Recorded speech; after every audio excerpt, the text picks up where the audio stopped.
Love staying informed? Subscribe now and get unlimited access to local news, weather, and sports for just 99 cents a month for your first 3 months at inforum.news/join. Read every story, listen to every podcast, and download the apps that keep you informed and on the go 24 hours a day.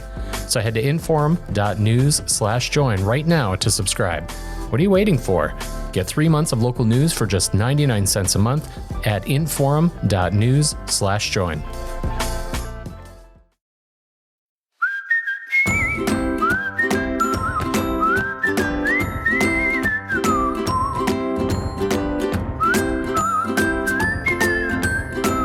Carbon capture is much in the minds of North Dakotans. Hey, by the way, I'm Rob Port. Welcome to Plain Talk. My co-host Ben Hansen is here with me. In a moment, we're going to be interviewing somebody who had a hand in a pretty big project. Kind of a groundbreaking project.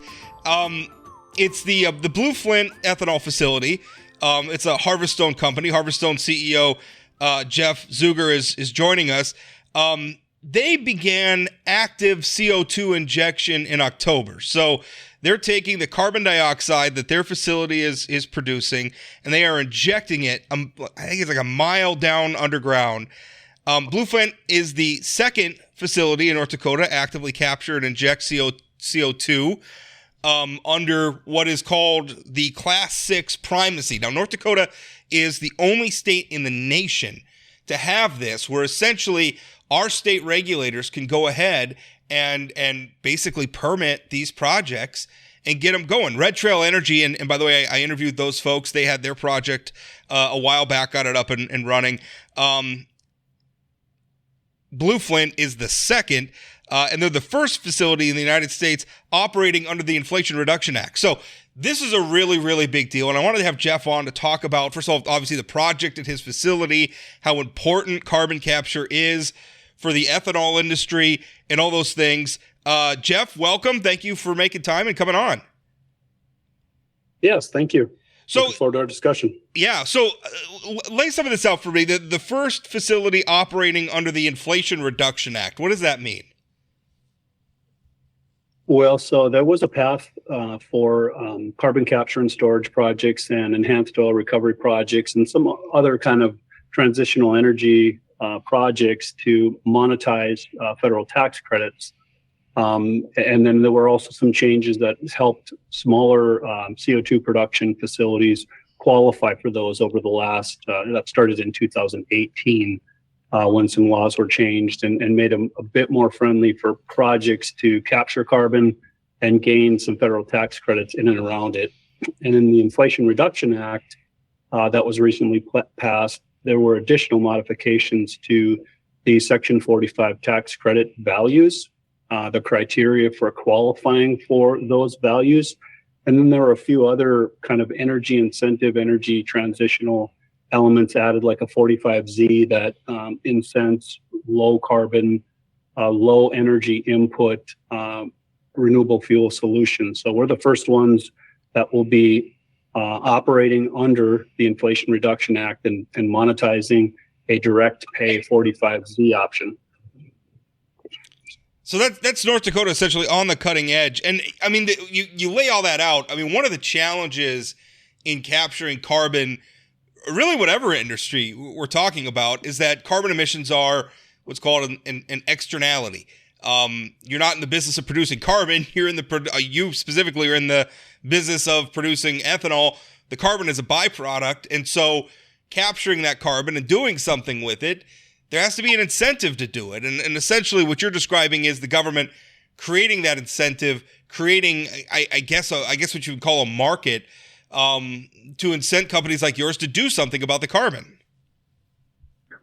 Yeah, that's correct. There's really two value propositions for a renewable fuel producer. The first being the federal tax credits, which could support a project at some level. And the second is, as a renewable fuel producer, we provide low carbon energy solutions around the world. And there are low carbon fuel markets. Think California, think Western Canada, the entire Canadian Clean Fuel Standard, Washington, Oregon, that are looking for specific low carbon intense energy forms for transportation fuels. And there are incentives for, there's carbon markets that help define the value for lowering the carbon intensity for energy solutions into those markets. So we were able to monetize through the ethanol sales, and then we're able to monetize through the 45Q tax credits. Jeff, Ben Hansen here. Let's break down those numbers. In your press release, it looked like the federal grant was going to be for $6.5 million, and you've matched that with $66 million, and I'm sure I'm rounding numbers, in the private sector. Now, that's a pretty impressive ratio. It's about 1 to 11, government to private sector.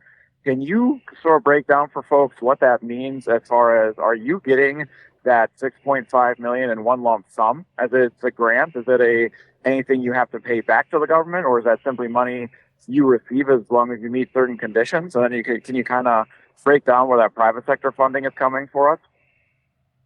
Sure. So as we advanced our project here at the Blue Flint site, we're pretty far east in the Williston Basin. So the geology out in this area was largely unknown. So a lot of the work that we were doing initially, 2D seismic surveying, 3D seismic surveying, and about a $5 million stratigraphic test well where we go in and collect core samples on the reservoirs in this area. Those are all kind of research efforts. And as we were advancing those research efforts, the state came alongside of us through the North Dakota Industrial Commission, Lignite Research Council, and gave us some grant dollars, matching grant dollars to support those investments as we were putting dollars at risk to develop this project. As we gained information from those exploratory efforts, we became more comfortable that the geology in this area would support a project, and then started moving ahead with the Class 6 permit application based on the data we gathered, and investing in liquefaction and pipelines and additional monitoring wells and so on. That took us to almost $70 million of total investment. So we were fortunate that the State Industrial Commission, Lignite Research Council, wanted to support the development of our project so we'd know the geology out in this area. And from that, we matched dollars, and then we took the rest of the investment inside of our, as a private investment. Jeff, I'm sorry, Ben, go ahead. No, go ahead, Rob. Well, Jeff, I was gonna ask you. You alluded to this about specifically Canada having some new standards where they're looking for lower carbon intensity in their fuels. You're talking about a couple of states, Washington and Oregon, that are implementing similar policies, and certainly other places in the world. We could look at. It seems like all over the world, that's what people are looking for, are fuels that emit less carbon as they're produced. Now, I was interviewing State Representative Mike Brandenburg in the context of the debate. He was talking specifically about this debate over the Midwest Carbon Express pipeline, the Summit Carbon Solutions pipeline. But he made a point I thought was really interesting, where his contention was that if we don't have the capacity to produce low carbon ethanol in our region, and so if our corn farmers don't have an opportunity to sell their crops to companies that are going to use them for low carbon ethanol, that's going to impact corn prices. That's going to impact, at the end of the bottom line of not just ethanol producers, but farmers as well. Do you agree with that? I do. We're grinding, the ethanol industry in North Dakota is grinding about 50% of the corn production in the state, and that some more supports overall commodity pricing. And now we've got a couple of soybean processors that are producing soybean oil for renewable diesel and soy meal. And those processing plants grinding those commodities day in, day out create a nice market for North Dakota farmers. And as a producer of renewable fuel, as countries, as states continue to ratchet down the energy carbon intensity objectives that they have, we have to respond to those markets. So we have to get better every single day. Carbon capture and storage for an ethanol production facility is one of the single biggest things that we can do to reduce our carbon intensity. It reduces it by about a third, depending on what market you're going into. So it's a really big step down in the carbon intensity of the fuel that we produce. And it enables us to have access to those markets. And we're in a shrinking liquid fuel market. EVs, social behaviors are reducing liquid transportation fuel needs. So we've got to continue to get better to move into these higher value markets, or these facilities that can't continue to reduce their carbon intensity may not be operational in the future. And Jeff, this is an issue and a subject that gets so in the weeds so quickly that, it'd be easy to lose the layman who's just reading it as a news story. And yet public education on this issue is going to be pretty important, both for industry and for our political process. I was fascinated in your press release to see that North Dakota's, I think Rob may say we were the only state, but I believe the press release said we were one of two states, that North Dakota was approved by the EPA to do this in 2018, and then Wyoming was in 2020. Yeah, that's right. North Dakota was the first. I got that wrong. Yeah. North Dakota's the first, but not the only. Yeah. Now, Jeff, this has nothing to do with you, but I thought it was a good day on Plain Talk when we can prove that Rob Port was wrong about something. You don't have to comment on that. All right. But Jeff, my actual question is the chronology of this and the players are so interesting, because this is the Inflation Reduction Act, which is, I would say, fairly objectively considered a signature piece of legislation from the Biden administration, which did have some bipartisan. Inflation Reduction Act did not have much bipartisan support. That was largely a Democratic vote in both chambers of Congress and obviously the president. And the first two states to implement it are maybe this process, or maybe two of the reddest states in the country, politically speaking. Did any of that factor in here? How did you, as a company, go about getting this approval from the EPA, or was it not you? Was it the state of North Dakota? Yeah, so with North Dakota having primacy on Class 6 well permitting and applications, you go through the state of North Dakota through the DMR. So the North Dakota Department of Natural Resources, Lynn Helms and his team are the ones that lead that process that you engage with directly. There is a federal element to it that is part of the monitoring, verification, and reporting component that comes alongside of that the EPA simultaneously approves. But all of the heavy lifting is done by the state of North Dakota, and they did an amazing job. After 5 years of applying for this, finally in 2018, they got it by being proactive and demonstrating that they understand how to do this, how to administer it. And just as an example, we submitted our permit informally, and you kind of work through the process of making sure that it's perfected. Once perfected, within 6 months, we had a Class 6 permit in hand. I believe there are over 30 permits in various stages of application, Class 6 permits with the EPA at large. Some of them have been submitted as far back as years and have not made none of them have made it through the finish line. So having primacy in North Dakota enables projects to move diligently through the process and get a solution, because these are business decisions that we're making. So it's very helpful to advance these projects. I thought the 6 months sounded very short for an infrastructure project like that. Sorry, Rob, but I thought the 6 months sounded very short. What do you think the differentiating factor was that put North Dakota at the head of the line? Yeah, they spent years understanding this. So, all of the data that goes into the modeling to demonstrate that the geology will in fact support the injection of CO2 into these aqueous reservoirs. The geology supporting that it has appropriate confining zones above and below. So EERC plays a big role in that. They've developed significant models. They help with the analysis. They help process all the data when you go in and take core samples from 5,000 feet below the earth and bring these core samples up. They understand geology in a manner that helps, I'll say, facilitate and move that process along to demonstrate that this, number one, it will not harm the geology. It will not fracture the geology. And number two, that it'll permanently be stored there because of the confining elements around these permitted storage facilities. You know what? One answer to Ben's question. I mean, in fact, when I interviewed the folks from Red Trail Energy, they were talking about the same thing. They were getting permits in a matter of months that in another context may have taken years. So, and the reason why I think why North Dakota's ahead of the curve is I interviewed Senator John Hoeven about this.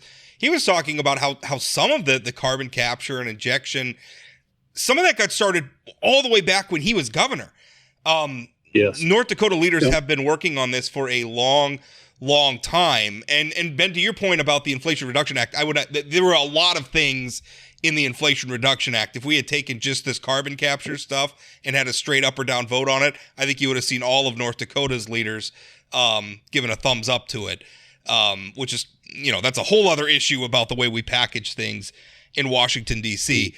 But this is, I think the point coming. I mean, North Dakota has been laying the tracks for this for a long time, including supporting, you mentioned the EERC at the University of North Dakota, which is a research organization under the umbrella of UND that really does a lot of fantastic work on this stuff to facilitate our industries in the state. So, I mean, really, this is a almost multi-generational leadership that has brought us to the point where these projects can now get off the ground, and we're on the cutting edge of this in the state, in the country, in the world. Yeah. Yeah, absolutely. I really want to drill down because, again, carbon capture has been very controversial. And I know, like, Ben made a really good point that we get down in the weeds on it, and I think that's true. And maybe it's hard for people to understand, why do we need to do this?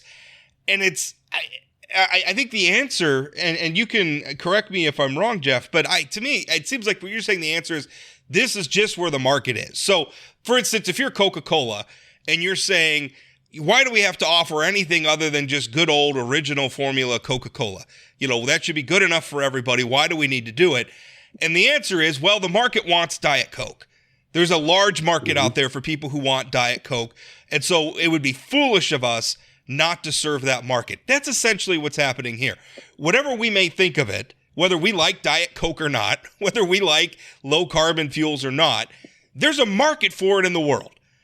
And so why on earth would we want to deny North Dakota's ag producers and energy producers an opportunity, the ability, the capacity to serve that market? Does that make sense? Is that an apt metaphor? Yeah. Well stated. That's exactly right.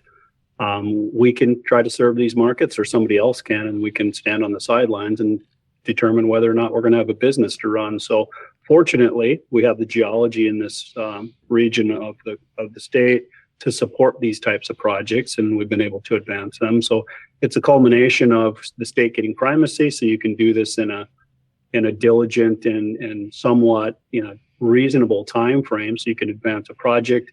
We can do it proximal to our facilities, and we can now answer the need for these low carbon fuel markets and transportation, ground transportation fuel markets like the Canadian Clean Fuel Standard and British Columbia's low carbon fuel objectives in Alberta and others are a really good 5-year horizon, if you will.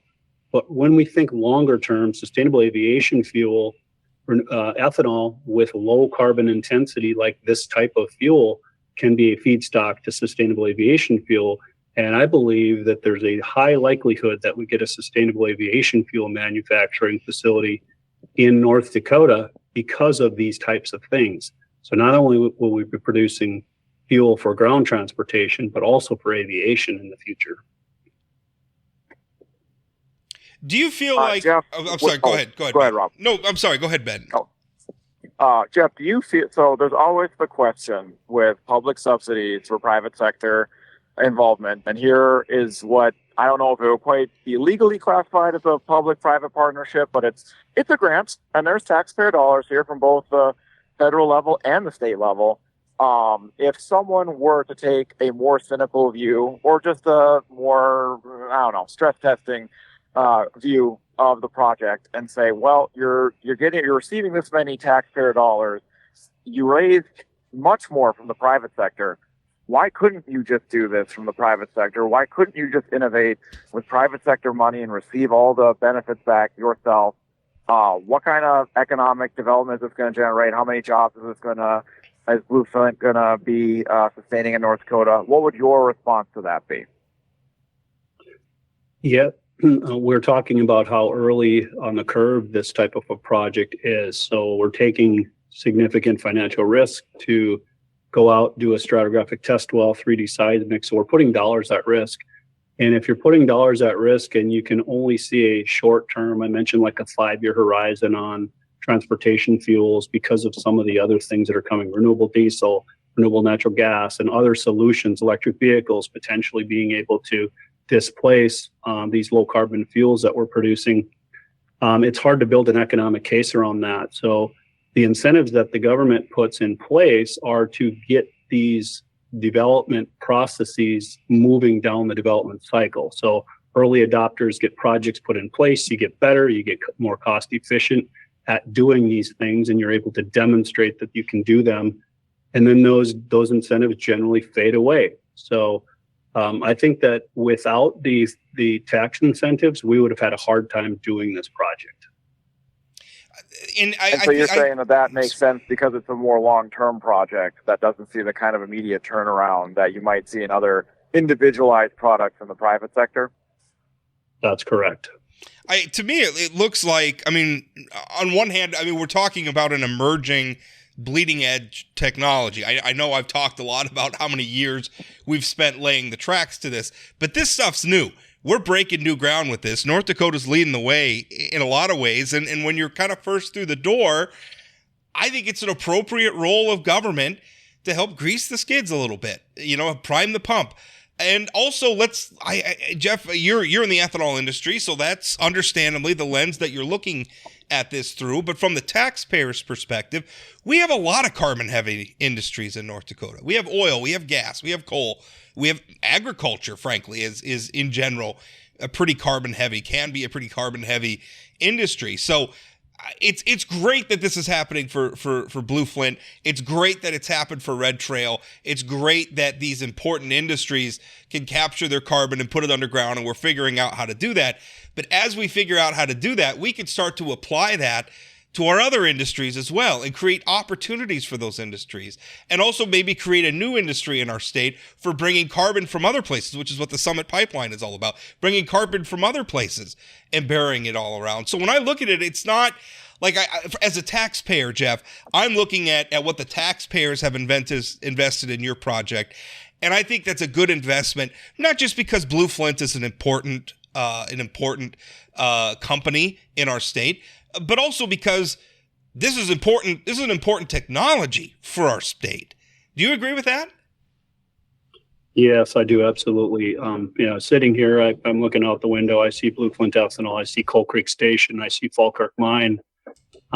This project helps pave the way for additional energy forms to be able to capture their carbon. And, these early projects and demonstrations of success lay the foundation for oil and gas, for coal to capture carbon and to have successful projects as well. So, and I think, that takes some incentive to get early commercialization. So I'm proud that the state and the federal government has helped us get here and help lay the groundwork for these additional energy sources in the state to potentially replicate what we've done.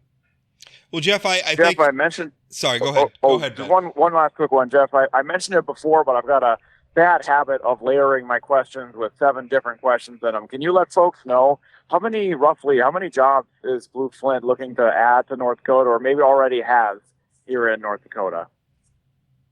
So we operate 2 plants here in the Dakotas and 1 in Indiana, and we've got about 130 total employees among those plants. So Blue Flint has around 50 employees, but supports about 2,000 indirect jobs. So all of every day we receive about 100 truckloads of product, either by corn coming in or feed going out.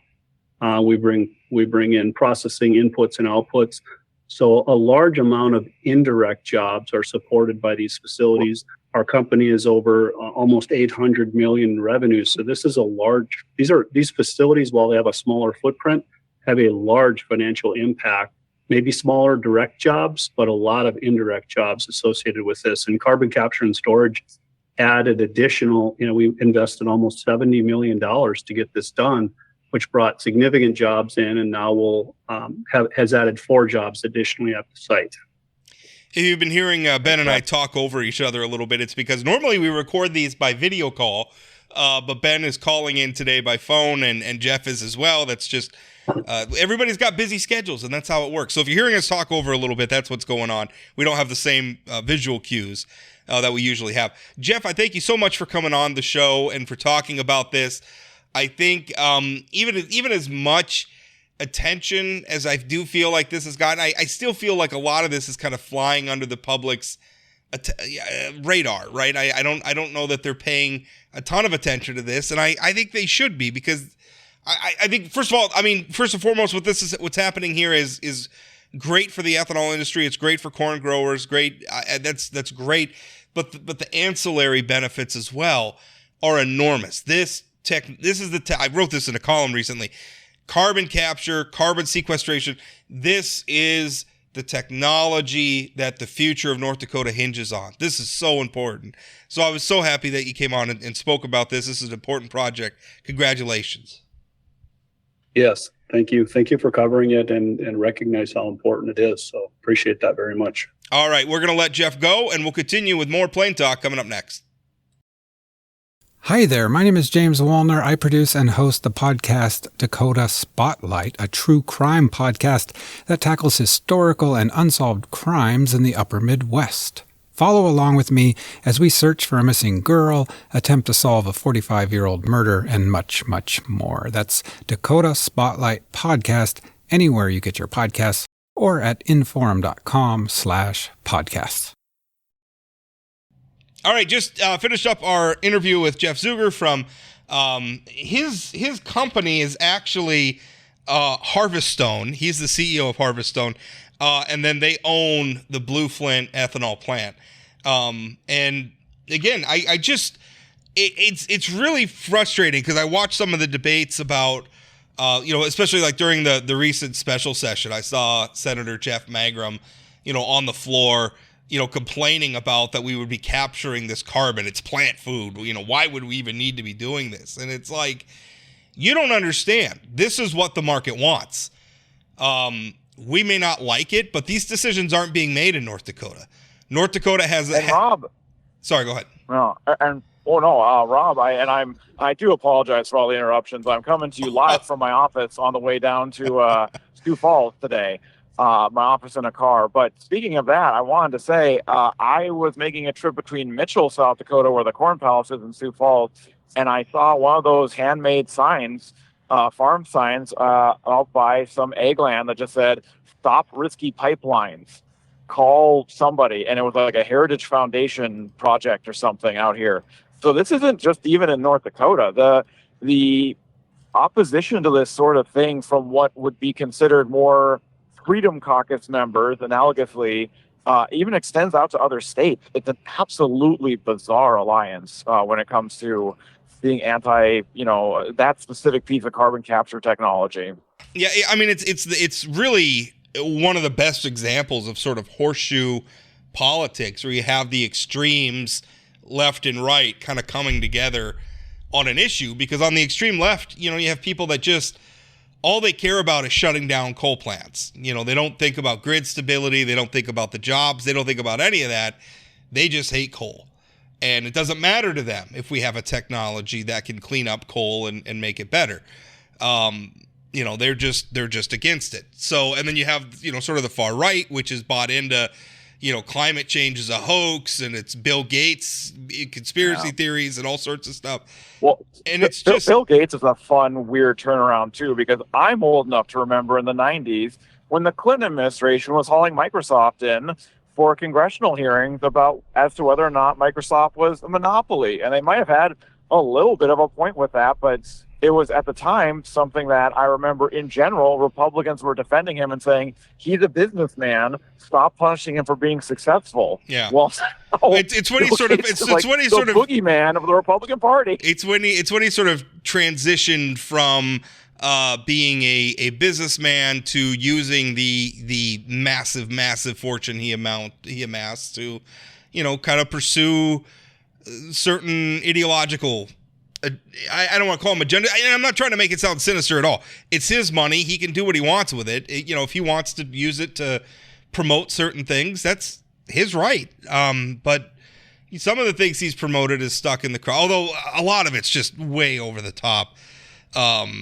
It's weird the level to which they've sort of made him this boogeyman. But anyway, the carbon capture debate's going to continue. What I'm really hoping is that we start to recognize how important this is to North Dakota and how much work has gone on to get us to this point. This isn't a recent thing. This goes back a long time that North Dakota's leaders have been working this. I realize leaders in other parts of the country and other parts of the world have too, but I mean, there's a reason North Dakota's on the cutting edge of this, and it starts with a lot of foresight and leadership that started a long time ago. The fact that we are one of 2 states that is allowed to do this, and quote me or correct me if I'm wrong, it's phase 6? Is that the EPA designation? Class 6. Class 6. I'm thinking phase 1 and 2. I'm going back to real estate days. It's called Class 6 primacy. So essentially, what it is Class 6 primacy. North Dakota's regulators have basically satisfied the feds, because we have primacy in other areas too. For instance, coal mining in North Dakota. We're one of just a few states that is allowed to regulate its own coal mining instead of the federal government doing it for us. And essentially that happens by our regulators meeting federal standards. And there's oversight and review and things like that. But that's essentially what's going on here. There's a long legacy, mostly left over from the Art Lincoln administration back in the 70s, for coal reclamation that was some of the best in the entire country. And has served you can go to other states and listen to the and has served our states well, and I would argue is probably a reason why North Dakota's coal industry, although it's taken some hits over the years, has been a lot more resilient than what you maybe see in other states. Like, there hasn't been some of the ups and downs, and at least part of that, I think, is contributed to the fact that we've always done coal in North Dakota pretty responsibly. Well, and we do reclamation, and very frankly, the way we do it, it's playing with, big toys for big boys. It's those giant scoopers, it's those large pieces of equipment. It's not individuals going down there. It's not like Appalachia. It's not like where they do I can't remember what they call it, like mountain topping, or where they take the lid off and it's really hard to perform reclamation there. Coal lung is a real problem out there for some of the mining population. Yeah, we do surface mining here. Those aren't factors we don't have. Yeah. It's a different thing. Let's see. What should we talk about? There were some elections last night. Well, by the way, I do want to transition to that, but I do want to mention one last time. Oh, sure. The somewhat bizarre bedfellows. I had watched a panel with Fareed Zakaria, who's a very smart commentator on CNN. I don't agree with everything he says, but he brings a lot of good global perspective to things, I think. And something he was mentioning, and we'll get into this with the elections, is, Joe Biden really isn't able to take credit for some of the things that's going on during his administration. Whether he should get direct credit or not, doesn't matter. Every president takes credit for positive things that happen when they're in office, because his base wouldn't want him to. For instance, record-breaking numbers of barrels of oil being drilled.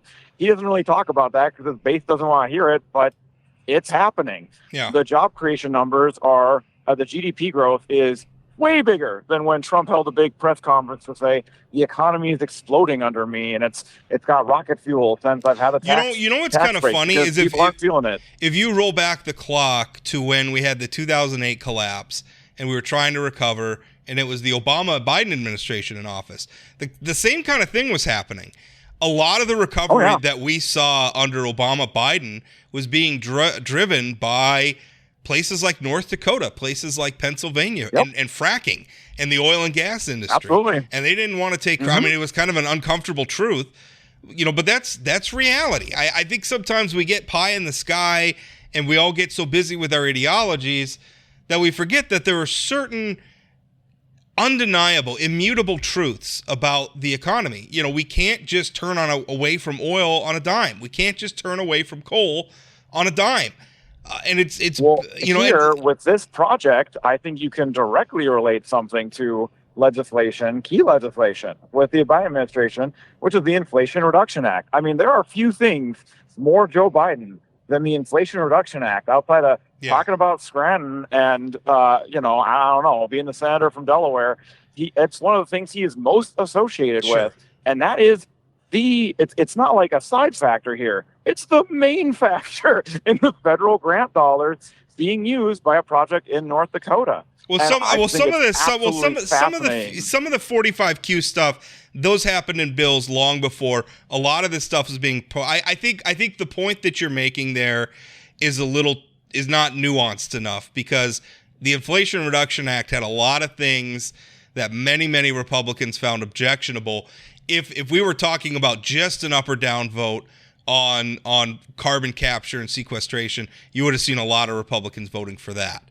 I think it gets really muddy when we start saying, all the Republicans voted against the Inflation Reduction Act, but here they are. I mean, you can't say, when John Hoeven's been working on this stuff since he was governor, when Kevin Cramer has been consistently in favor of this stuff, this part of the bill they always would have voted for. So I think it's a little unfair to make a partisan point about that.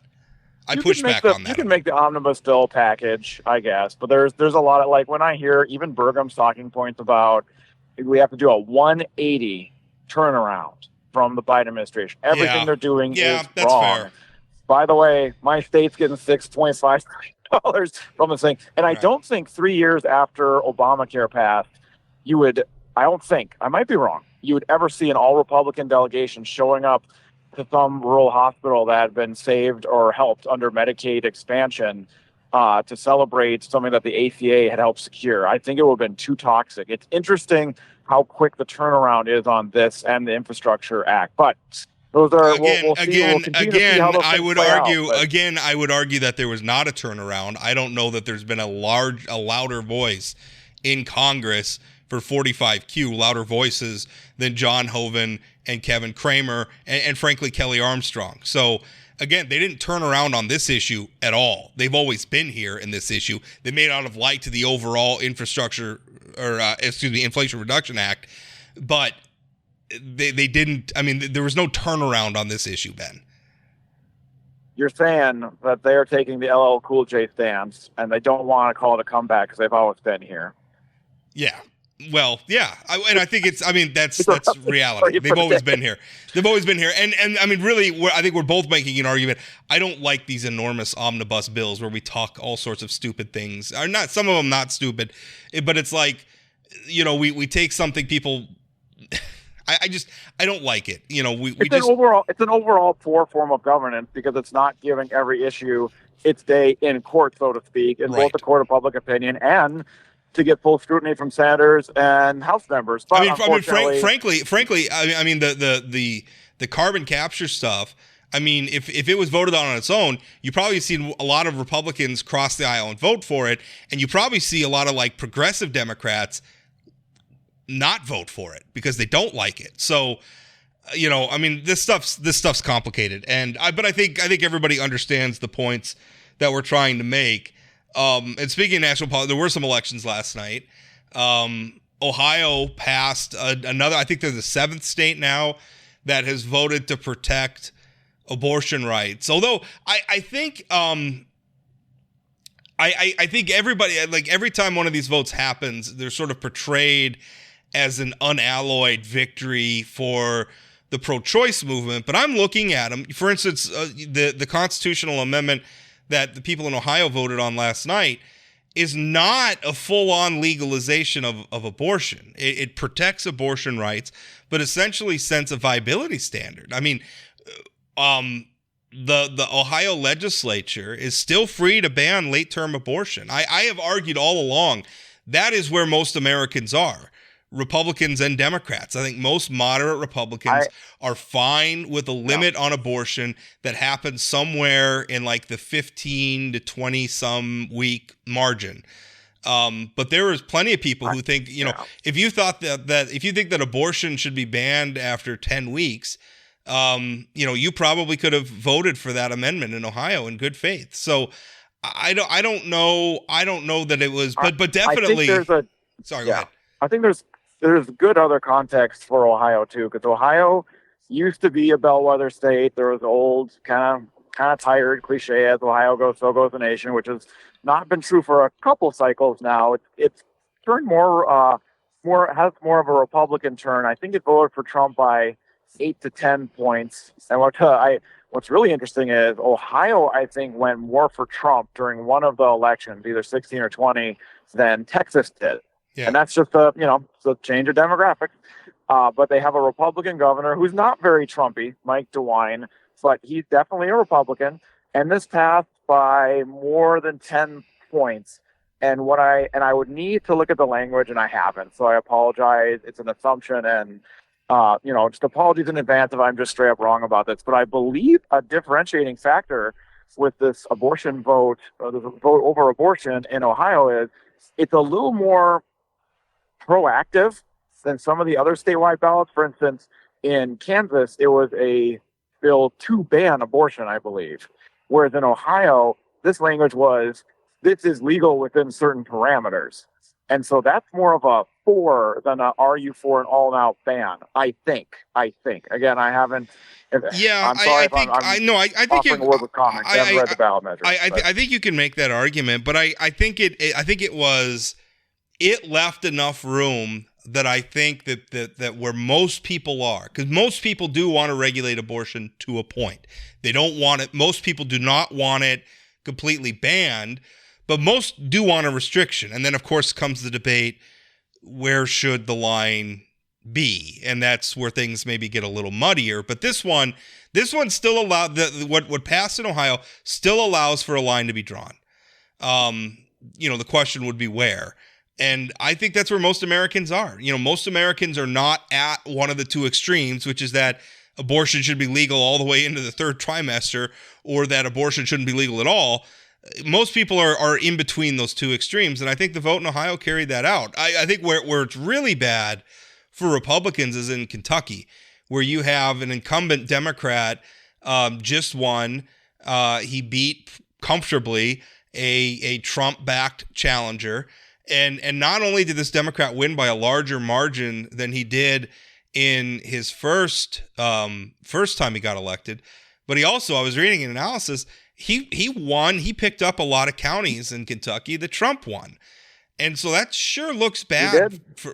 That sure looks bad for a state that overall went pretty soundly for Donald Trump in both 2016 and 2020. Now suddenly you have a Democrat, admittedly a pretty moderate Democrat, winning, beating comfortably a Trump backed candidate and eating into and winning in some pretty pro-Trump areas. So that's a really good sign for people who are hoping. First of all, it's a really good sign for Democrats, but also for a Republican like me who's hoping to see Donald Trump's influence in the Republican Party fade. That's also a good thing. I hadn't thought of the Trump factor there in Kentucky.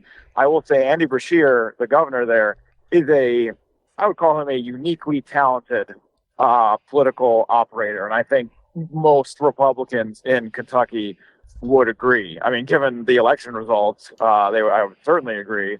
In a state that Trump won by, I assume, 20 points. I thought some of his ads, they were excellent. They were dynamic to the point. Here's what I've done in office. Here's how many jobs I've created. It was like lithium battery factories that have opened, and I can't remember where, Lexington or somewhere. It was all job. Here's where your pocketbook is doing better with me as governor. My opponent is off talking social issues, and that's all he cares about. He doesn't care about your bottom line. And I mean, it was he and Andy Beshear's young. He's not yet 50. I mean, he's definitely going to be a potential presidential candidate. But just to give some context, since 2000, Republican presidential candidates routinely well over 50%, and since 2012, consistently over 60%. 2016, when Trump was on the ballot, he got 62.5% of the vote there. 2020, he got 62.1% of the state vote there, and yet Mr. Beshear Governor Beshear winning with 52.5% last night, although I know there's still That's not a 100% total, but winning pretty comfortably. It's like 99. Yeah. I think there's still 5%. Look, New York Times saying there's 95% of votes are in, but Okay. yeah. Clearly Bashir has got a chunk of people who voted for Donald Trump twice to vote for him. Right. Not the majority, but a chunk, a real chunk that is. So looking at the night overall, I do have to say, because, and this is much more national politics piece of commentary, but it's something I kind of roll my eyes at, so I have a bit of a, I don't know, mild head of steam about. If you look at Joe Biden's electoral history or elections under Biden, in addition to winning the presidency and then I believe retaining the Senate in 2020, having the best midterms of any Democrat since FDR, in which he also kept the Senate when he was predicted to lose it, and losing the House by a thin enough margin that, very frankly, they don't really know who their speaker is some of the time. Now they figured that out, but there's been a lot of consternation there. And then in an off election year, where it used to be the case that lower voter turnout, which is just the natural way of things when you have an off election year in an odd year like this, when it's not on a midterm or a general, used to favor Republicans across the board last night on what you'd maybe consider to be the traditional progressive stance on. Ohio also voted to legalize recreational marijuana by about 10 points, a little less than the abortion vote. Our Democrat governor was reelected in Kentucky, and in Mississippi, Brandon Presley got, I want to say, 46, 47%. Now, that's not winning, but he's a Democrat running in Mississippi.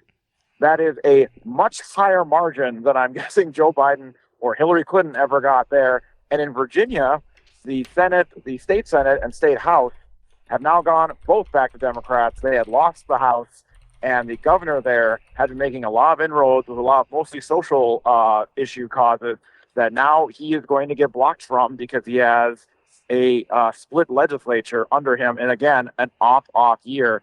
So there's this New York Times poll that came out that had Biden down in swing states against Trump, that said, oh, a generic Democrat would do much better than that.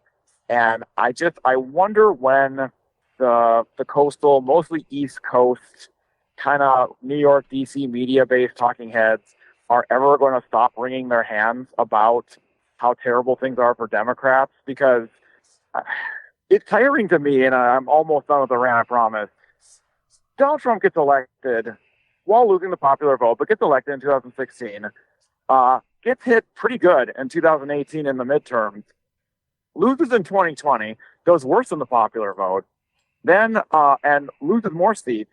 And most of the people affiliated with him in these midterms do very poorly as well. Handpicked candidates like Mehmet Oz and what's her name, Lake in Arizona, all lose.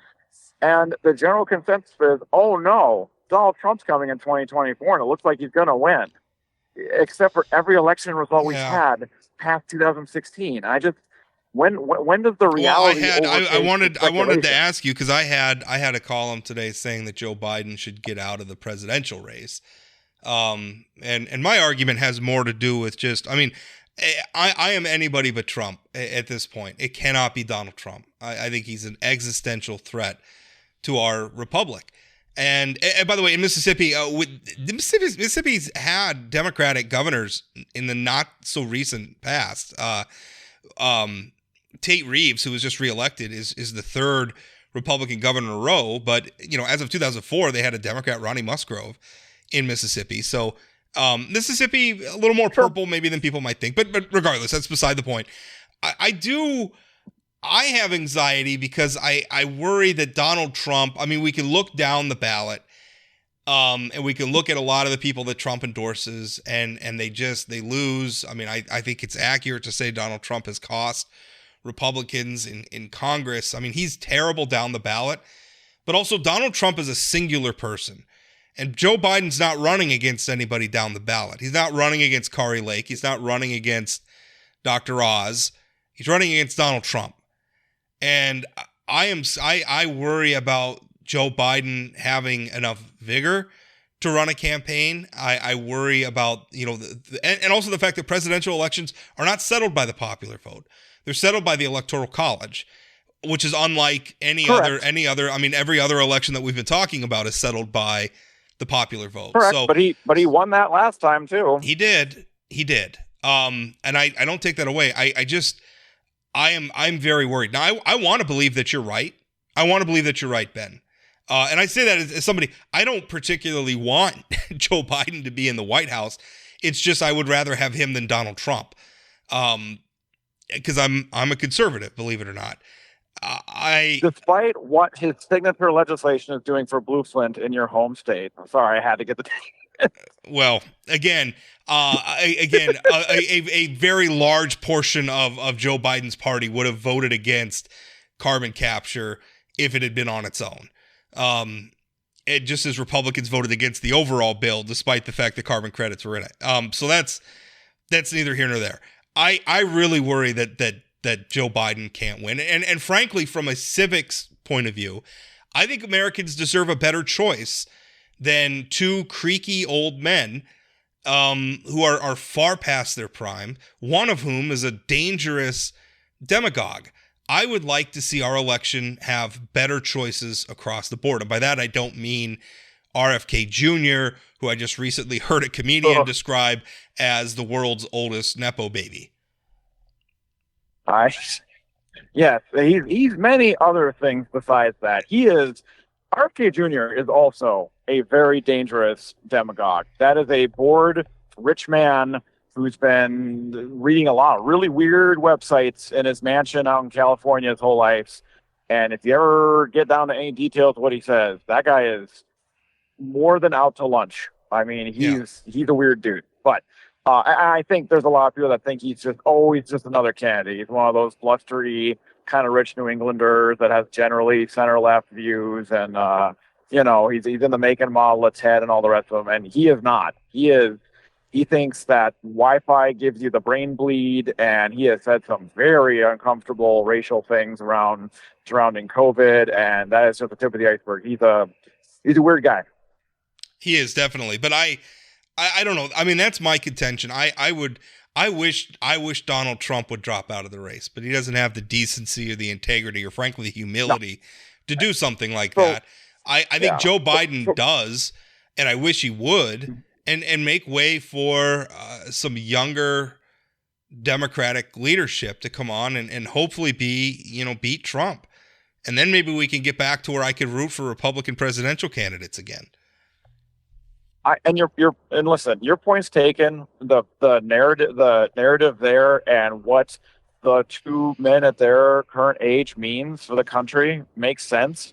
I would also offer that there is, when like the New York Times says generic Democrat is winning, there is no such thing as a generic Democrat. That doesn't exist.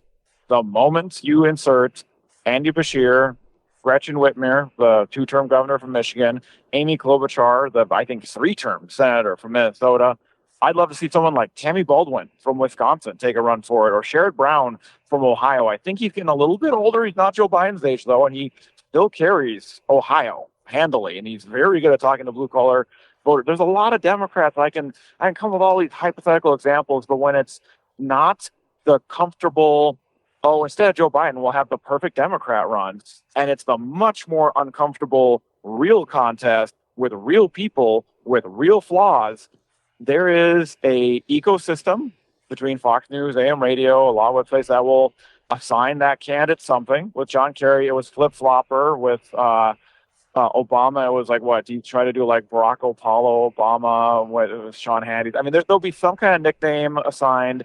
There'll be some kind of detriment used. Trump will assign them a nickname too. I think it's adorable. Joe, whatever. I think it's adorable that you think that only Republicans and Fox News does this, but it's not. But there's point being, there's no such thing as this unblemished, untouched, perfect Democrat candidates out there to replace Joe Biden. And what they don't have that Joe Biden has is universal name recognition. And I would say previously, and this isn't good for our democracy, having the vigor to run for president, which is almost damn near day-to-day harder than the actual job in the White House, because at least you get to be in the White House and get the info brought to you.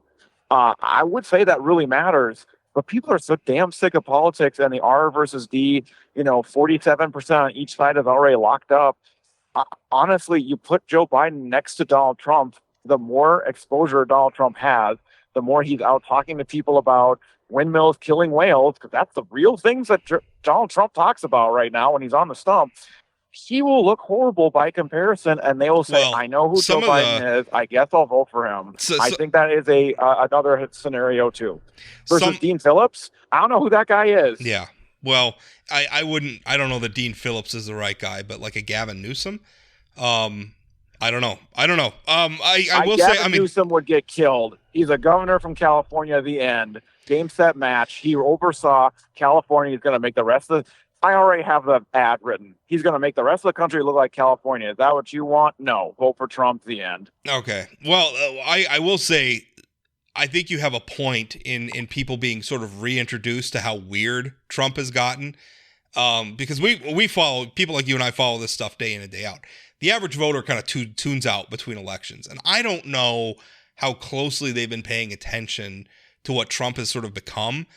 And he's got some dark stuff going on. I mean, we have, the Washington Post writing thoroughly sourced stories about Donald Trump working with, sort of Trump-aligned think tanks to come up with legal strategies to use the DOJ to go after the people, and not just Democrats, go after the people who served in his previous administration. I'm talking people like General Miley, John Bolton, some of these people, John Kelly, some of these people who real lefties, right, real Berkeley, University of Berkeley types, right, like these people who have quote unquote flipped on Trump or have become, some of the Chris Christie, who have become some very outspoken critics of his,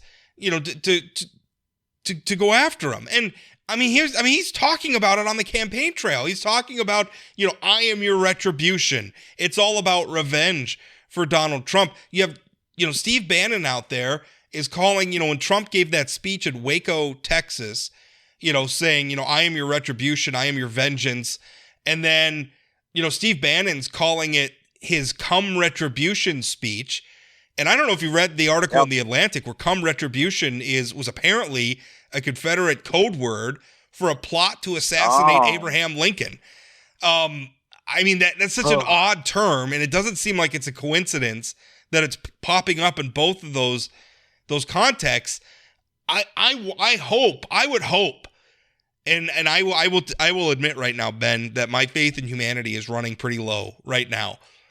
But I would hope that a majority of American voters, and certainly enough to tip the Electoral College, would look at that and say, no way, no how does somebody like that deserve to be in the White House. I don't care who the opponent is, right? My problems with Joe Biden are merely that he's a liberal, and I'm not. And I would prefer more conservative policies. That's my problems with Joe Biden. Makes perfect sense. I do worry about some of the stuff with his family, and so I think there's some fire under that smoke that worries me. But he is within the guardrails of normal American politics. I don't have to worry about Joe Biden leaving office if he loses an election. I don't have to worry about Joe Biden, trying to put all of his political enemies in jail. Donald Trump in the White House for another 4 years is going to be flipping unhinged, which, by the way, is why I also wrote this week that it's time for Doug Burgum to get out of the presidential race. He didn't make the third debate. His polls aren't going anywhere. Rob Ford calls on Doug Burgum to get out. One of his biggest cheerleaders has fallen. I would not say that I have ever been a Doug Burgum cheerleader. I do admire him. I think he's been a great leader for our state. I think he's right on policy most of the time. I have never been shy about criticizing him when I think he's wrong. And cheerleader might be diminutive, but you wrote very favorably about the type of candidacy. I have been clear the RNC nomination. I have been clear that he is a person that I admire. I think he would make a great president. He is not going to get elected president. There's not going to be some popular upswell that's gonna suddenly propel Doug Burgum to the front of the Republican field. It's just not going to happen. I would like to see Doug Burgum versus Joe Biden. I think that'd be a great presidential race, but it's not going to happen. And it's time for Doug Burgum to admit that. He needs to get out of this race and throw whatever clout or whatever whatever clout he's amassed in the presidential race behind one of the candidates who has a chance of beating Trump. That's what he needs to do, because the stakes are high. If this were any other election year, we could indulge, Doug Burgum's, sort of fantasy campaign. But it's not, the stakes are too high right now. He's got to get out. That was my argument. What is it that you think? Because this is a legitimate question. I honestly don't know the answer to it. I'm not just bringing it up for discussion point. There is something that Doug Burgum sees. We're on use a clunky metaphor. We're on a ship together, and it's foggy, and we are not seeing any kind of land. And Doug Burgum is really confident that this boat needs to keep going the exact direction it's been going in, and the rest of us are like, well, that was all I can see is ocean and fog, man. Like, what do you think because his announcement about the way he spun, he spun not being able to make tonight's debate in, I think he said he was skipping. But he said he was skipping it. Like, very clearly, he is just moving right past this, moving forward, trying to qualify for the fourth debate. What magic spark game, well, I'm not accusing him of a trick, but he sees a route. What do you think it is? He paid $20,000 to the North Dakota Republican Party to appear on our caucus on the caucus ballot. That's not till the spring. Or not quite spring. That's not till March. So he's. I mean, at the same time, you're the governor of North Dakota. If you don't do that, sure. That looks a little bad. And $20,000 is chump change for him. So I get it. Yeah, but, it is. But also, I wish I knew. This was the lead to my column. My headline was "Get out of the way, Doug." My lead was whatever it is Doug Burgum is trying to accomplish out on the presidential trail, out on the presidential campaign trail at this point. It can't be trying to win a spot in the White House. He really can't believe he still has a chance. Not really. Not in his heart.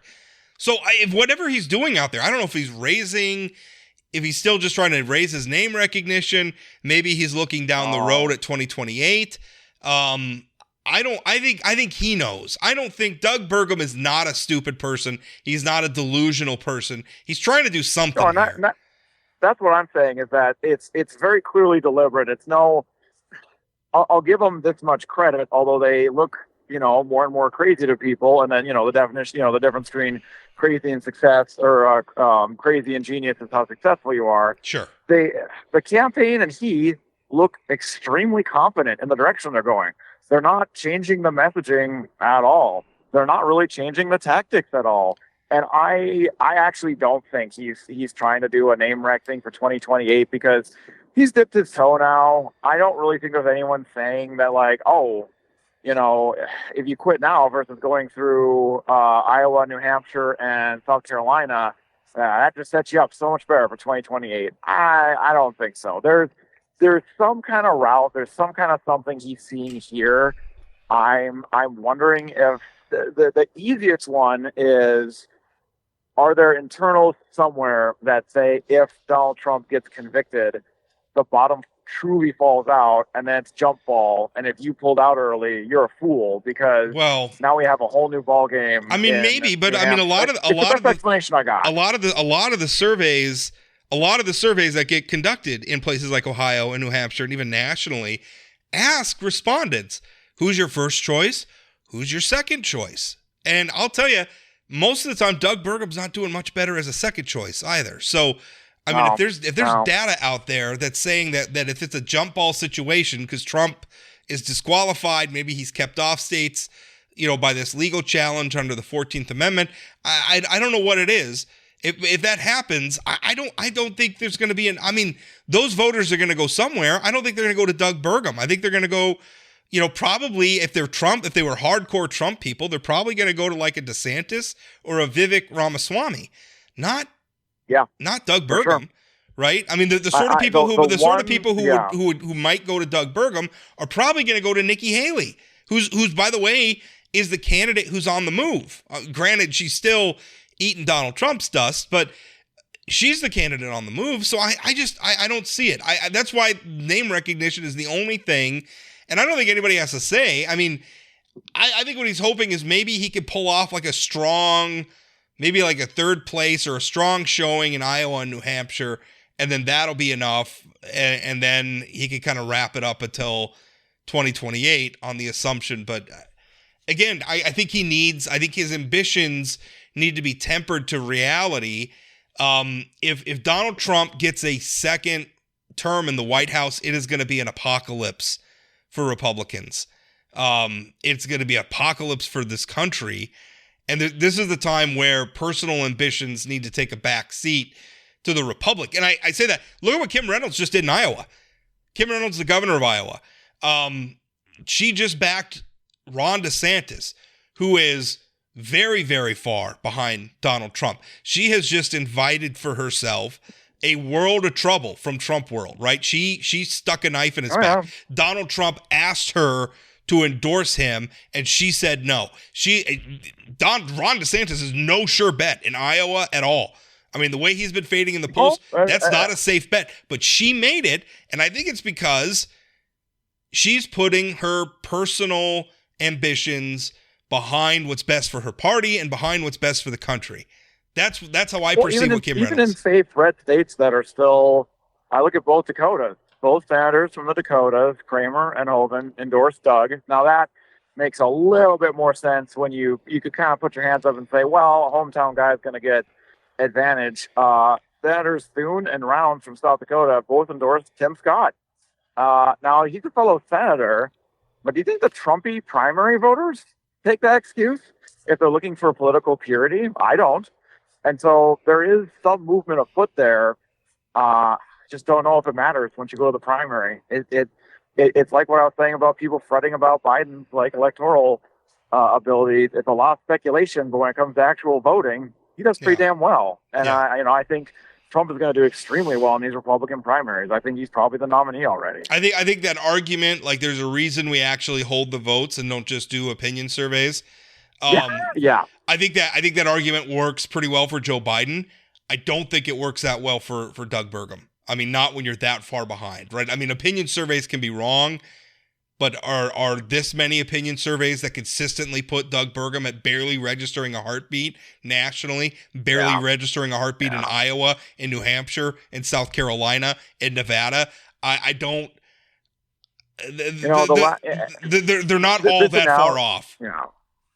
And this analogy is clunky because you're dealing with two very normal political figures. But in 1992, you had George Bush Sr., H.W. Bush, as an incumbent, very popular, having done what many people viewed as an incredibly successful military operation in the Gulf War, beating Saddam Hussein back, not committing troops, not keeping us there for an overly long period of time that it was looking to kind of heal the wounds or make a better chapter for America post-Vietnam.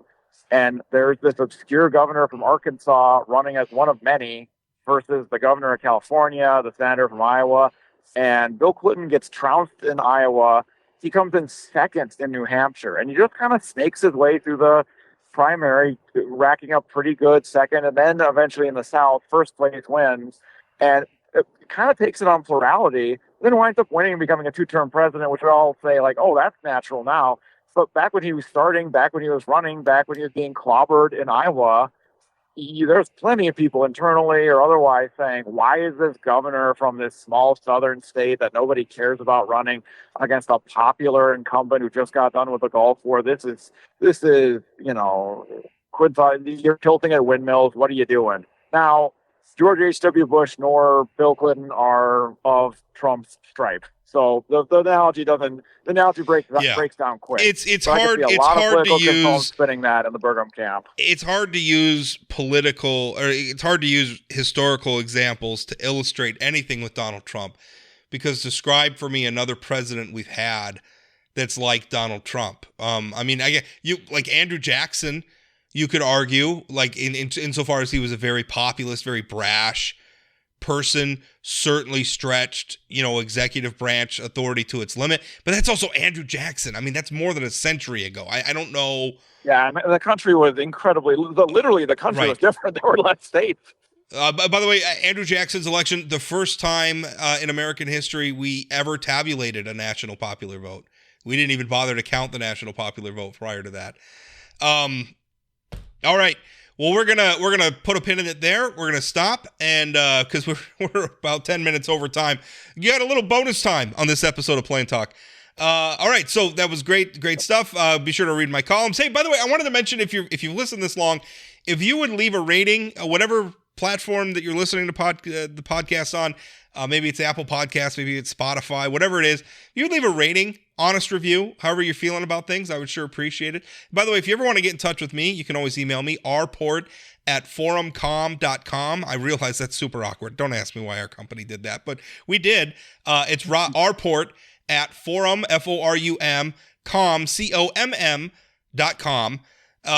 If you want to email me, that's a great way to get in touch with me. And by the way, much better than Facebook messaging me or Twitter direct messaging me or anything like that. Email is the best way to get in touch with me, because I'll tell you, I have people messaging me all the time, and email is the place where I'm best able to grapple with it and respond. Because, Ben, I spend probably about just 2 to 3 hours a day just responding to people.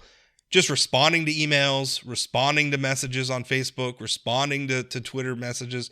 It's a lot. So email is the best way. People snap you? Can they TikTok you? No, I am not on those things. Please don't even look. I'm not there.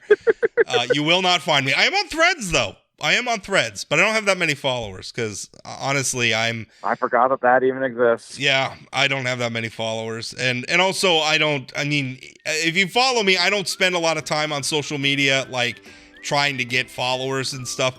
I think there are people who like to follow me that way, follow my work. Mostly, I'm just posting links to my stuff, and that's it, because I don't like social media very much. All right, enough of me rambling here at the end. We're going to put a pin in it. Thanks for listening. We'll talk again.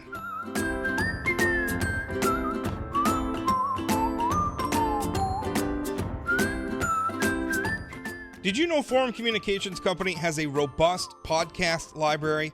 At inforum.com/podcasts, we have everything from politics, sports, true crime, outdoor adventure, and more.